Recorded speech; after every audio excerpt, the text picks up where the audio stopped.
Buenas noches, ¿qué tal? ¿Cómo están? Qué gusto que nos acompañen. Mi nombre es Roxana Webb. Este día no nos podrá acompañar a Nayansi Clavel, pero esperamos que se recupere pronto. Un saludo para los que nos sintonizan a través de la señal de Canal 12 y también a través de Radio Sonora, el 104.5, información al instante. Vamos ahora con los titulares. Pollo Campestre, orgullosamente hecho en El Salvador, presenta los titulares de Noticiero Hechos Estelar. En la noche, como a las 10 se me perdió, lo mandé a comprar, ya no llegó mi hijo. Acudió a la escena de un homicidio en busca de su hijo, de quien desconoce su paradero desde hace una semana. Hoy le mostramos el calvario que viven a diario centenares de salvadoreños víctimas del fenómeno de las desapariciones. Este miércoles, los señalados por el asesinato de 11 personas en San Juan Opico escucharán el fallo del juicio en su contra. La Fiscalía pide la pena máxima. El gobierno pide a los diputados la reorientación de millonarios fondos provenientes de la contribución especial. Parte del monto irá destinado a la Fiscalía General. Hoy fue presentada la acusación en contra del motorista de Casa Presidencial acusado de la muerte de una mujer a quien embistió. Hay nuevas disposiciones para los conductores que circulan por la autopista hacia Los Chorros, ya le contamos. El presidente Trump está en Roma para reunirse mañana con el Papa Francisco. Entérese cuáles podrían ser los temas a abordar. Estas son las noticias. Las desapariciones son un fenómeno que mantiene en incertidumbre a centenares de familias salvadoreñas. Según informes recientes, a diario 9 personas desaparecen. En el siguiente informe le mostramos el calvario que vive una mujer en busca de su hijo. La llamaremos Katia. Llega a las escenas de crimen en busca de su hijo desaparecido, quien recién cumplió la mayoría de edad. Originaria de San Bartolomé Perulapía, en Cuscatlán, se trasladó hasta San Martín. Este martes, un cadáver fue arrojado a la orilla de la calzada sobre el kilómetro 19 de la carretera panamericana. El de la funeraria llegó y me dijo de que allí estaba un cuerpo, me dijo. Que lo viniera a identificar por si era mi hijo, no. Si no es su hijo, pues no hay problema, ¿no? Lleva una semana buscando a quien ella describe como un joven responsable y alegre. El martes 16 de mayo, su hijo salió de casa y nadie se explica cómo desapareció. Nadie vio nada. La pérdida de su hijo le angustia y decidió emprender una búsqueda. En la noche, como a las 10 se me perdió, lo mandé a comprar, ya no llegó mi hijo. Y yo dije, bueno, le voy a dar tiempo, dije yo. Como ahí en vez de los hipotes andan así, se quedan, o se ha quedado con alguna novia, dije yo, en mi pensamiento. Ya cuando no llegó, me llegó la desesperación el día siguiente. Y yo dije, Dios mío, si mi hijo no falta de esta casa, ¿y por qué no ha venido? Dije yo. La Policía Nacional Civil reporta 11.252 desaparecidos en los últimos 7 años. La Fiscalía General de la República, 23.821.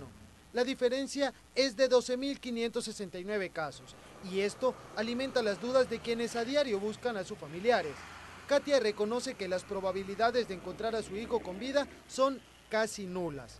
Su único deseo es darle santa sepultura. Pero hay madres que lloran angustiadas buscando a su hijo y no saben nada, ¿verdad? Yo no me hago ilusiones que lo voy a encontrar vivo porque ya mucho tiempo. Las desapariciones se han convertido en un fenómeno que tiene a miles de familias llorando y buscando a su ser querido. Con imágenes de Roberto Martínez, informó Antonio Valladares. En el mes de mayo se registra un repunte en los hechos delictivos. Las escenas de descargo se hicieron comunes en los últimos días. Los delincuentes suelen aprovechar la oscuridad de la noche para abandonar los cuerpos de sus víctimas y de esa manera desaparecer los rastros que lleve a las autoridades con los homicidas. La carretera de Oro y la Panamericana son lugares recurrentes para dejar escenas de liberación. O sea, por lo tanto, los delincuentes aprovechan lo asolado del lugar, la oscuridad, más que todo son en horas de la madrugada, donde es factible para estos grupos delincuenciales arrojar un cuerpo. ¿Por qué? Porque si usted puede ver alrededor no hay muchas casas, entonces por lo tanto eso es un lugar propicio para que puedan dejar un cadáver.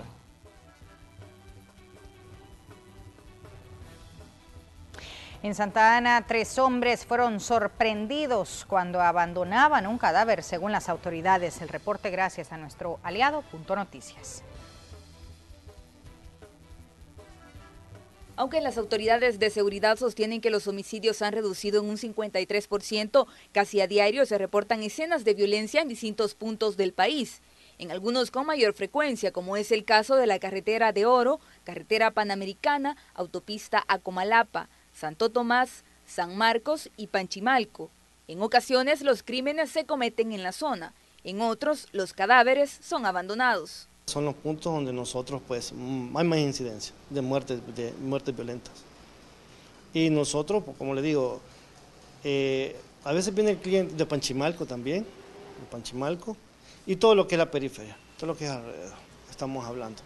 Y ya digo, son de 8, 10, 12 mensuales, son de muerte violenta. Muchas veces los primeros en llegar a la zona del crimen son empleados de las funerarias. Según sus estadísticas, los asesinatos continúan al alza, es decir, que la demanda de sus servicios también aumenta. Nosotros estamos produciendo alrededor de 50 a 100 ataúdes. Y pues los precios más que todo aquí en el área metropolitana de El Salvador pueden andar desde 250 hasta $1,200 más o menos. Otra zona en la que también se han registrado escenas de violencia en los últimos días es en San Jacinto y la calle Aguizúcar. En este último punto, el pasado 16 de mayo, las autoridades localizaron los cadáveres de 2 hombres. Con imágenes de Verábalos, un informe de Kelly Ábrego. Y según datos de la Fiscalía General de la República, 3.330 personas desaparecieron en el 2016. Algunos casos pudieron tratarse de migración de jóvenes. El gobierno pidió a los diputados la reorientación de fondos provenientes de la contribución especial. Parte del monto irá destinado a la Fiscalía General. El vicepresidente de la República, Óscar Ortiz, llegó hasta la Asamblea Legislativa, acompañado de los titulares de seguridad, a solicitar que los diputados aprueben la reorientación de 74,6 millones de dólares provenientes del impuesto a la telefonía y a los grandes contribuyentes. El dinero servirá para apoyar las labores de prevención y combate al crimen. Un promedio de 74 millones, dado que este trimestre son las fechas de las declaraciones, y por lo tanto aquí ya tenemos el fondo que ha sido captado por los grandes contribuyentes. Entonces, en los próximos trimestres vamos a tener fondos más pequeños, pero importantes también. Ni Arena ni Douglas Meléndez estuvieron presentes en el Congreso durante la presentación de la propuesta, donde por primera vez el Ministerio Público tendrá un refuerzo presupuestario de 7 millones de dólares, apoyo que obtienen en medio de una crisis económica dentro de la Fiscalía, mientras que el resto se distribuye así.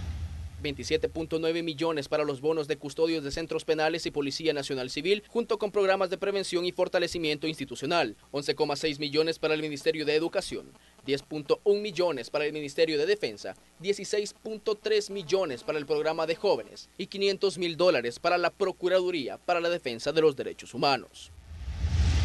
Con esfuerzos en educación, en productividad, empleo, empleabilidad, espacios públicos, atención a víctimas, sin descuidar otro componente importante del plan, que es la rehabilitación y la reducción del hacinamiento en el sistema penitenciario, y apoyar otros esfuerzos que en dichos sistemas se están llevando a cabo, como el desarrollo de las audiencias virtuales. Guillermo Gallego se comprometió a buscar el consenso y vio con recelo el apoyo a la prevención por la siguiente razón. Comparto también lo de prevención, pero a mi juicio es donde debe de ir más enfocado el fondo, que es la represión y el control. Yo sí quiero manifestar que coincido con el señor ministro y el señor vicepresidente que esto no debe de dilatarse más tiempo.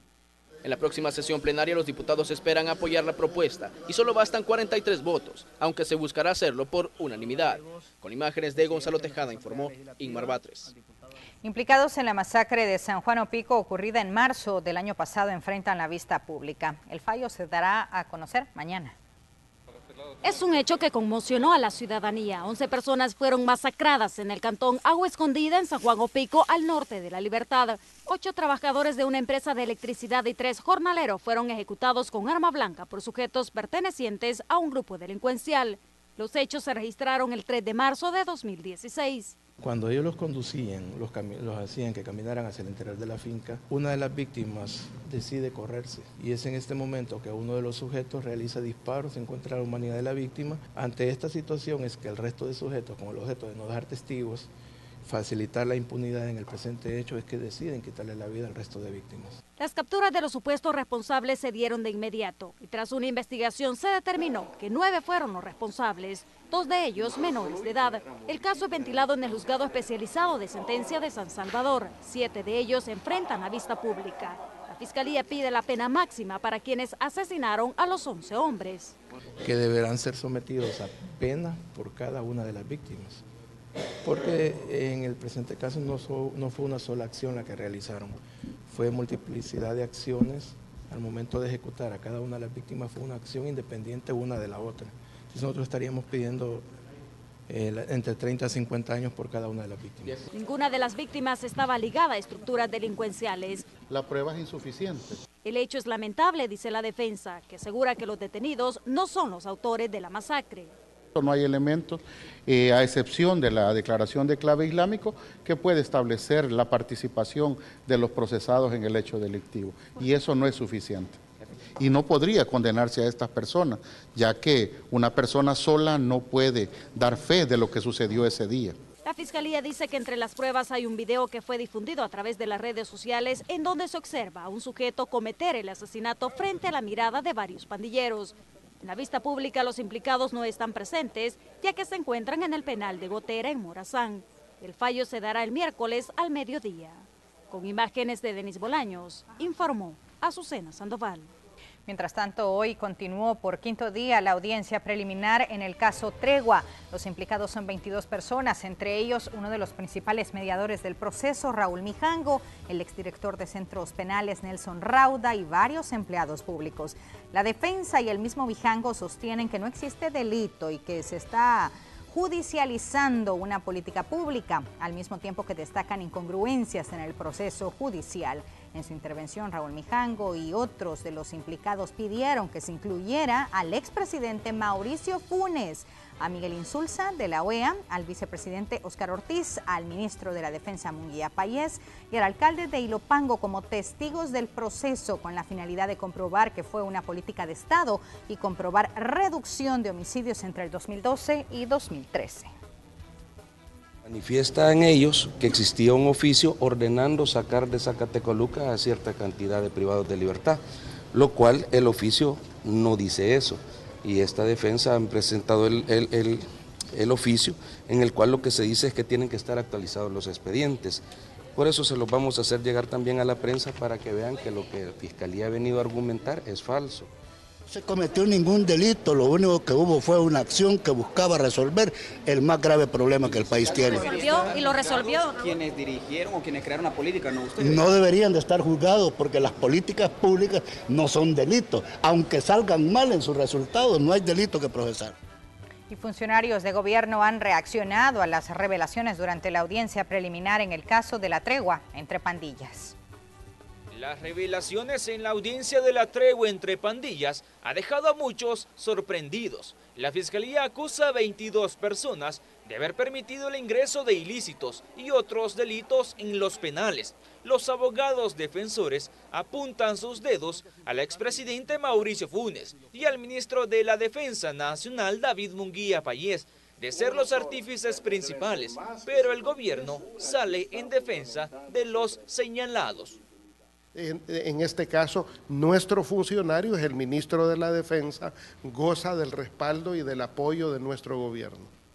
De acuerdo a las pruebas fiscales, durante la tregua, las pandillas recibieron entrenamiento por un exmilitar, lo que les permitió el despliegue en los territorios, pero el Ejecutivo pone en tela de juicio las afirmaciones. En muchos casos de investigación hay cosas que se dicen, pero no hay pruebas. Entonces, dar una opinión, yo creo que sí es importante que le demos el beneficio pues, a la institución y dejemos que actúen y dejemos que investiguen.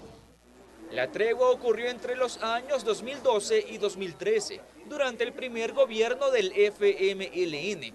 Ahora sus funcionarios prefieren desmarcarse de cualquier tipo de negociación.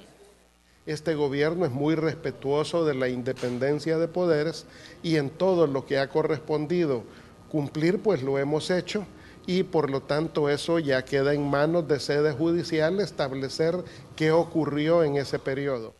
¿Qué más con las medidas extraordinarias que hemos aplicado ya en más de un año? Una muestra que estamos claros que nosotros jamás vamos a negociar con delincuentes. El Ministerio Público ha solicitado que todos los procesados pasen a la fase de vista pública, pero los defensores dicen que desestimarán una a una las pruebas de la Fiscalía. Con imágenes de Juan Castellanos, informó Raúl Hernández. Entre las inminentes deportaciones masivas de pandilleros desde los Estados Unidos, analistas advierten nuevamente las consecuencias que podrían vivir los países que los reciban. Nuestro colega Gesell Tobías de La Voz de América nos ha preparado el siguiente informe. Si el presidente de Estados Unidos, Donald Trump, cumple su promesa de deportar a millones de indocumentados del país, la acción de los pandilleros en sus países de origen y el miedo que infunden en Centroamérica no tendría precedentes, aseguró un grupo de analistas. Si en estos países meten 10.000 o 20.000 personas que vienen después de una estadía de años en Estados Unidos, con gran conocimiento de nuevas técnicas de violencia y criminalidad, apuesto que los efectos pueden ser muy negativos. Estas advertencias y las razones por las que los distintos esfuerzos para erradicar a las pandillas han fracasado fueron analizadas en el reporte La mafia de los pobres, violencia y extorsión de las maras en Centroamérica durante una discusión del Centro de Pensamiento Diálogo Interamericano con sede en Washington. Ivan Briscoe, el director del programa para América Latina de la organización Grupo para Crisis Internacionales, autores del reporte, asegura que mejorar las condiciones de vida de estas personas es esencial para enfrentar el problema. Si es posible, implementar programas de desarrollo socioeconómico de comunidades focalizados a los lugares más afligidos por la violencia. Ana Glenda Tajer, directora de la Oficina Regional de la organización Interpeace, explicó por qué es errónea la creencia de que el dinero es la motivación principal de los pandilleros. El sentir que pertenecen a una familia, que hay alguien que los apoya, que hay alguien que les da incentivos, que les da soporte. Aunque los gobiernos centroamericanos parecen decididos a enfrentar el problema con mano dura, Tajer explica que no es ni la mejor ni la única salida a la crisis. Salir a extorsionar pudiera parecer más fácil, pero muchas veces es un poco más peligroso de lo que puede ser tener un trabajo. Lo que nosotros sí encontramos es que no hay oportunidades de ese trabajo. Gesell Tobías, Voz de América, Washington. Y en Santa Ana, 3 hombres fueron sorprendidos cuando abandonaban un cadáver, según las autoridades. El reporte gracias a nuestro aliado Punto Noticias. Este grupo de sujetos fueron capturados por autoridades de la PNC, según dice la frase, con las manos en la masa, con el fin de desarticular a grupos que se encargan de sembrar el temor en la población. Según las autoridades, estos 3 sujetos, que responden a los nombres de Héctor Antonio Galdames, de 19 años, Fidel Ernesto Orellana, de 22, y Maynor Eliseo Portillo, de 21, fueron capturados cuando dejaron a un cadáver en la calle que de Santa Ana conduce hacia Tacachico.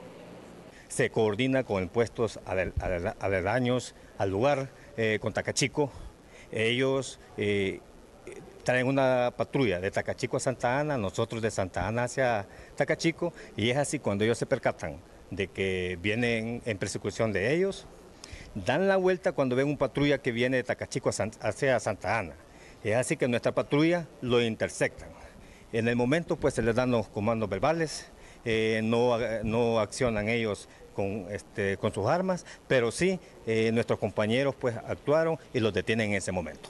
A los detenidos se les incautaron además un arma de fuego calibre 40 milímetros con sus cartuchos con los que cometían sus delitos, informaron las autoridades. Estos sujetos que se han detenido pertenecen a estructuras, ¿verdad?, delincuenciales, a terroristas, ¿verdad?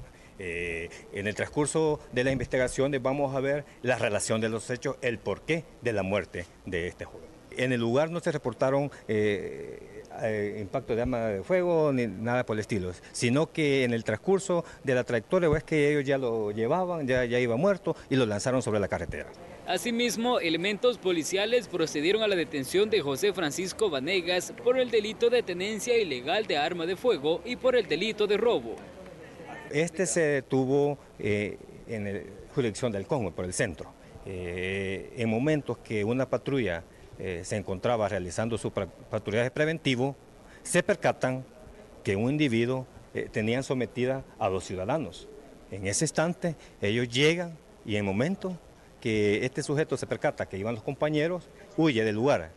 Pero como se le da persecución, se le da alcance y es así cuando lo intervienen, pues al registrarlo le encuentran un arma 9 milímetros, con la cual estaban sometiendo a los ciudadanos. Los delitos cometidos por los capturados los han llevado al banquillo de los acusados. Con imágenes de Miguel González, este es un informe de Edgar García para Punto Noticias. Y la Cámara Primero de lo Penal declaró nula la resolución del Juzgado Séptimo de Instrucción que decretó detención contra Ana Ligia de Saca, es decir, que será procesada en libertad por los delitos de lavado de dinero y activos y agrupaciones ilícitas. La Cámara resolvió que el recurso de apelación cumple con los requisitos de forma y fondo. La semana pasada, el Juzgado Séptimo de Instrucción ordenó la detención de la ex primera dama por no cancelar una fianza de $250,000, pero los abogados dijeron actuar bajo los parámetros legales para entregar el cheque respectivo. Vamos a una pausa comercial, ya volvemos.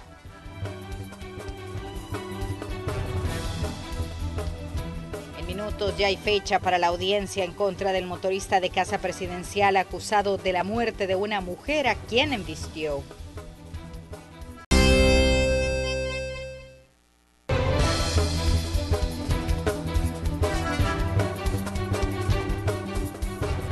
Seguimos con más hechos. En el Juzgado Quinto de Paz presentó la Fiscalía General de la República la acusación formal en contra del motorista asignado al batallón presidencial acusado de la muerte de una mujer. Solicitado una instrucción formal con detención provisional por el delito de homicidio culposo. Prisión preventiva es lo que pide la Fiscalía para Jovel Antonio Cuerado Flores, el motorista asignado al batallón presidencial, acusado del homicidio de Leonor Ramírez González, quien falleció en el Hospital Rosales a causa de las heridas provocadas luego de ser arrollada en la Alameda Juan Pablo II. Aunque el delito de homicidio culposo es conciliable, el Ministerio Público explica el porqué de la solicitud. Es por la posible pena a imponer, porque sobrepasa los 3 años de prisión y por el momento no se cuenta con arraigos. Por eso se ha solicitado la detención provisional. En un año, 3 motoristas asignados a Casa Presidencial se han visto envueltos en percances viales en los que 3 personas han fallecido. Las primeras pesquisas del Ministerio Público indican que la muerte de la víctima fue provocada por la imprudencia del conductor. Se sigue un proceso investigativo, se hace una inspección en el lugar, se recolectan evidencias, asimismo existen testigos. De no lograr una conciliación con la familia de la fallecida. Por el homicidio culposo, el Código Procesal Penal establece penas entre 2 y 4 años de prisión. De momento, el motorista asignado al batallón presidencial está en libertad hasta el desarrollo de la audiencia inicial. El juez Quinto de Paz tiene 5 días hábiles a partir de este martes para programarla. Con imágenes de Enrique López, un informe de Raquel Herrera. Y este no ha sido el único caso. Acusado de fraude procesal, el capitán Lisandro Chávez Vigil, jefe del batallón presidencial, fue condenado a 5 años de prisión. El pasado 1 de mayo, Chávez Vigil alteró la escena de una camioneta asignada a Capres que arrolló a un motociclista, mientras que el 27 de enero de este año, otro motorista de Casa Presidencial mató a un peatón en el Boulevard del Ejército. En un inicio se dijo que se trató de un indigente, pero luego se confirmó que era un abogado de la Corte Suprema de Justicia. En este caso se logró una conciliación económica con los familiares de la víctima. El caso más reciente ocurrido el 16 de mayo es el del motorista asignado al batallón presidencial, identificado como Jovel Antonio Cuerado, quien arrolló a una mujer en un carril del Citrams en San Salvador.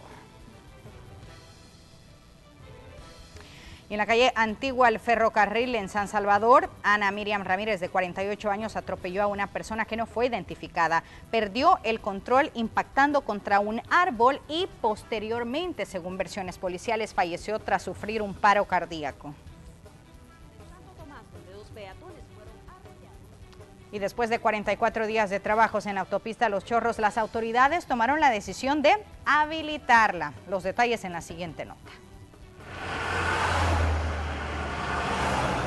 Las restricciones en el tráfico sobre la autopista Los Chorros terminaron. El Viceministerio de Transporte informó que a partir de este miércoles a las 5 de la mañana se habilitará el paso en ambos sentidos. La circulación por el tramo de Los Chorros, tanto de oriente a occidente como de occidente a oriente, vuelve a la normalidad en los términos que la infraestructura existente lo permite.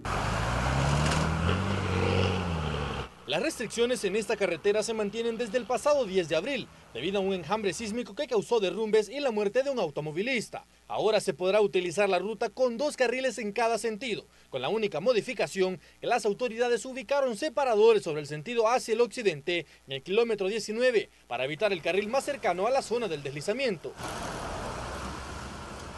Para los automovilistas, la decisión será un alivio. Dicen ahorrarán tiempo y combustible durante su recorrido.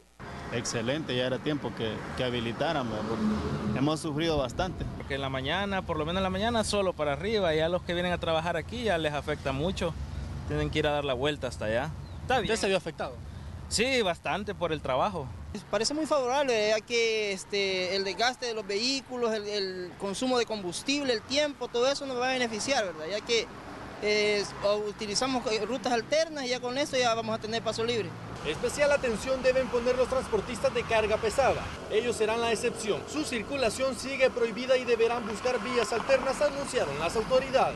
El origen de la restricción no es más que el criterio técnico de los geólogos, ¿verdad? Que determinan que el área es una zona bastante delicada en esos términos. Entonces, mientras no se determine, pues nosotros mantenemos la restricción. ¿Cuánto tiempo será? Pues no lo tenemos, ¿no? En el caso de las unidades de transporte colectivo de las diferentes rutas, ya no tendrán que utilizar la carretera Aque-Saltepeque para llegar a San Salvador. También tendrán paso libre por la carretera a Los Chorros en todo momento. Con imágenes de Manuel Velázquez, este es un reporte de Néstor Hernández. Y les queremos mostrar en las siguientes imágenes cómo se encuentra la carretera a Los Chorros a esta hora de la noche, cuando son las 8:29. Como puede ver, el tráfico está prácticamente fluido. Este es un enlace vía microonda y queremos recordarle que la circulación de vehículos en la carretera de Los Chorros se va a normalizar a partir de mañana, miércoles, a las 5 de la mañana. Esto según ha informado el BMT. Serán habilitados los 2 carriles de occidente hacia San Salvador y 2 desde la capital a la zona occidental. Asimismo, van a volver a la normalidad las rutas del transporte colectivo que circulan por esa zona. Sin embargo, el BMT señaló que las restricciones continúan para el transporte de carga, para el cual se están planteando otras vías alternas, todavía no especificadas por la institución. Y el ministro de Educación espera durante la plenaria de esta semana que los diputados aprueben el dictamen de la Comisión de Hacienda que permite el retiro voluntario de docentes. Serán 1.349 los profesores beneficiados, para lo que se requieren 14.9 millones de dólares. Justamente es uno de los temas que planteamos, ¿verdad? Pero a pesar del panorama que planteamos desde el punto de vista presupuestario, sí hubo disposición a apoyar la petición. ¿Cuánto se necesita para el retiro de estos docentes? Pues lo que significa el retiro voluntario es un beneficio que reciben los maestros que se jubilan. Es decir, los maestros que cumplen los 30 años de servicio y tienen los requisitos de edad, que en el caso de mujeres son 55, en el caso de hombres 60. Y el presidente de la República anunció el funcionamiento de la Escuela Nacional de Formación Pública para empleados del sector gubernamental. El objetivo es brindar diplomados de capacitación a los empleados públicos para un mejor trabajo y atención a la ciudadanía.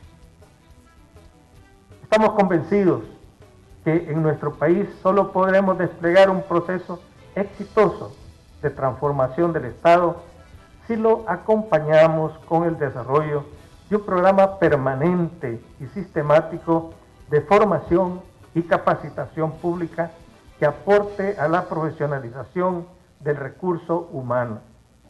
La Escuela Nacional de Formación Pública, el órgano ejecutivo, viene a mejorar las capacidades de los servidores y servidoras con el fin de fortalecer las instituciones y los servicios de gobierno en función de la gente. Y la Autoridad Marítima Portuaria denunció supuestas estafas en el puerto de Acajutla, donde personas prometen a empleados, a jóvenes, o prometen mejor empleos a jóvenes, mejor dicho, en distintos cruceros que vienen de visita al país. Según la denuncia, hasta el momento hay 15 víctimas. Se recordó a la población que es el Ministerio de Trabajo el encargado de colocar a los jóvenes. Autoridad Marítima Portuaria hemos tuvimos conocimiento de 15 casos de jóvenes que fueron engañados bajo la promesa de conseguirles empleo en una empresa de cruceros, la cual iban a ser embarcados en la zona de Aruba. Estas 15 personas cancelaron una cantidad determinada de plata y al momento de embarcarse y estar en Aruba no hubo ninguna persona que los estuviera esperando. En tal sentido quedaron básicamente engañados, ¿verdad?, a la buena de Dios, y estas personas pues señalan a unos sujetos que se dedican básicamente a traficar con la necesidad de nuestra gente.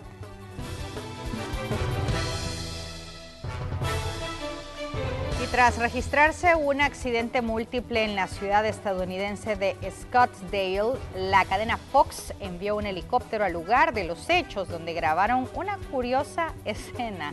Cuando un hombre que trabajaba cerca salió a ver qué pasaba y se percató que lo estaban grabando, decidió aprovechar su momento de gloria y se puso a bailar. En minutos, la sección Economía al Costo con nuestra compañera Crisia Recinos.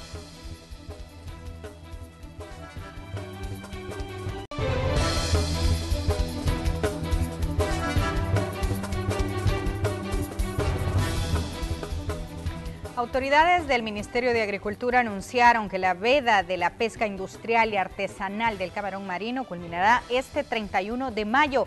La prohibición inició el pasado 20 de mayo y según el ministro Orestes Ortiz se ha ayudado a los pescadores.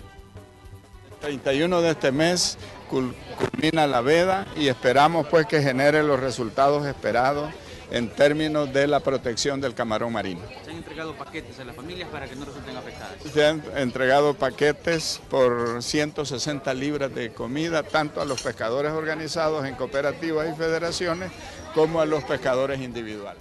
En más hechos, el Banco de Fomento Agropecuario entregó más de 120 millones de dólares en concepto de préstamos durante el 2016, en los que solo el sector de granos básicos recibió 35 millones de dólares. Para el sector cafetalero se destinaron 21 millones de dólares. Según el BFA, el índice de mora crediticia ronda el 3%. Para el sector cafetalero esta cifra se duplica, teniendo en cuenta que los caficultores han tenido problemas en sus cosechas y por su consiguiente en sus finanzas. Donde hay los diferentes rubros, avío café, beneficiado, siembras nuevas, renovación de café, procesamiento también y preexportaciones. La mora pues anda más o menos, como ahorita todavía no hemos terminado el año cafetero. El año cafetero termina en septiembre, ¿verdad?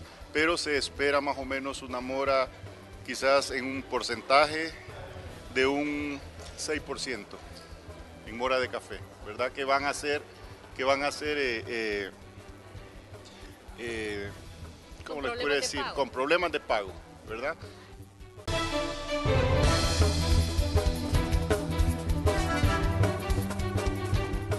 La Asociación Nacional de la Empresa Privada desarrolla un foro donde se analiza el tema de seguridad.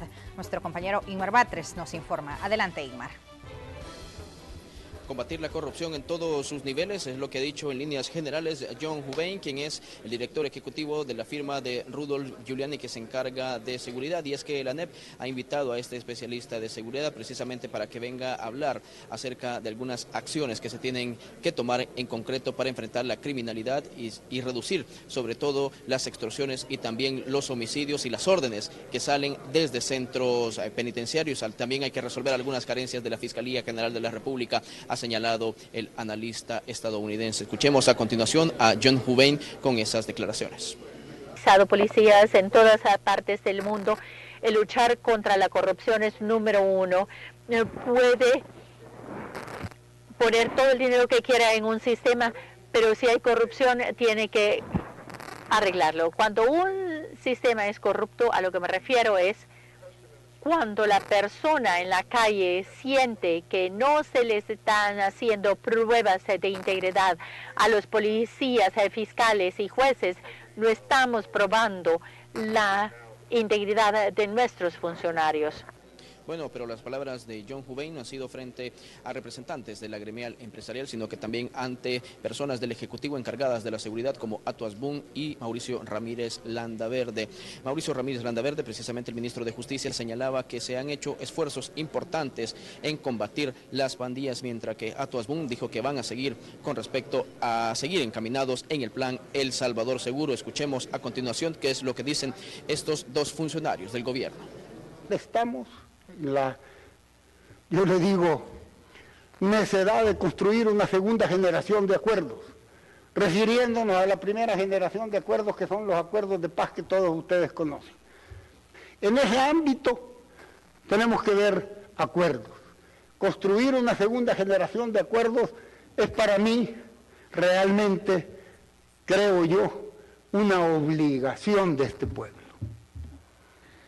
Uno de los resultados más importantes de este estudio es que en la actualidad aproximadamente el 50% de las personas que ingresan a estos grupos lo hacen buscando pertenecer a un grupo, asociarse con otros iguales a él. 50% de niños, adolescentes o jóvenes que ingresa a grupos de maras o pandillas lo hace buscando pertenecer a un grupo y asociarse con otros iguales a él.